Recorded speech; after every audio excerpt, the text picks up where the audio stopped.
মানে দেশের উন্নয়নে, জনগণের উন্নয়নে এবং দেশের উন্নয়ন কার্যক্রমে সম্পৃক্ত করার জন্য এই যুবদলের প্রতিষ্ঠা এবং যুব সংস্থাও তখন তৈরি করা হয়েছিল। যুবকদেরকে বিভিন্ন উন্নয়নমূলক, বিশেষ করে ওই সময় বেকার সমস্যা এত প্রকট ছিল যে যুবকদের কোনো কর্ম করার কোনো সুযোগ ছিল না। আজকে যেরকম বাংলাদেশটা দেখতেছেন, আজকের থেকে 50 বছর আগে, আপনার কি বলে বা 47 বছর আগে দেশের অবস্থাটি এরকম ছিল না। তখন ইচ্ছা করলেই অনেকেই কাপড় কিনতে পারা যেত না, খাবার পকেটে টাকাও ছিল না, খাবারের দামও অতি বেশি ছিল। সব কিছু মিলে এক ধরনের হতাশা ছিল যুব শ্রেণীর মধ্যে। এবং যুবকরা যদি হতাশাগ্রস্ত হয়, তার অর্থ হচ্ছে যে আগামী প্রজন্ম যারা আগামীতে দেশ পরিচালনা করবে বা সামাজিকভাবে দায়িত্ব পালন করবে, সেই লোকগুলোকে যদি আপনি সঠিকভাবে গড়ে তুলতে না পারেন তাহলে তো হবে না।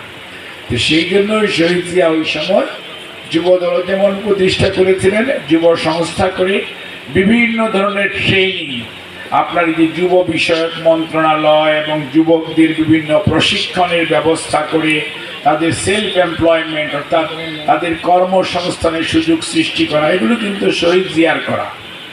এবং এগুলো ওই সময়ই শহীদ জিয়াউর রহমান স্যারের আমলেই তখন হয়েছিল। ইভেন যুব এবং ক্রীড়া, ওইটা তখন কিন্তু ওই সময় this is innovation of late president Ziaur Rahman, মানে ওনার আমলে এটি উনি করেছেন। অর্থাৎ ওনার টার্গেট ছিল যে যুবকদেরকে কীভাবে সম্পৃক্ত করে, ঠিক এরকমভাবে মহিলাদেরকে ইনভলভ করা, যেটা পরবর্তীতে দেশনেত্রী বেগম খালেদা জিয়া খুব গুরুত্ব, মহিলা এবং শিশু বিষয়ক মন্ত্রণালয় এবং মহিলা সংস্থা করা এবং মহিলাদেরকে জাতীয় উন্নয়নে সম্পৃক্ত করা, এটি কিন্তু সবসময় করেছে। অর্থাৎ বিএনপি যখনই সুযোগ পেয়েছে, দায়িত্বপ্রাপ্ত হয়েছে, তখন বিএনপি সমাজের বিভিন্ন পর্যায়ের মানুষগুলোকে বাংলাদেশ পুনর্গঠনে অথবা বাংলাদেশের ভবিষ্যৎ বিনির্মাণে বা আধুনিকায়নে সবসময় বিভিন্ন গ্রুপ, বিভিন্ন শ্রেণী পেশার মানুষকে সম্পৃক্ত করেছে।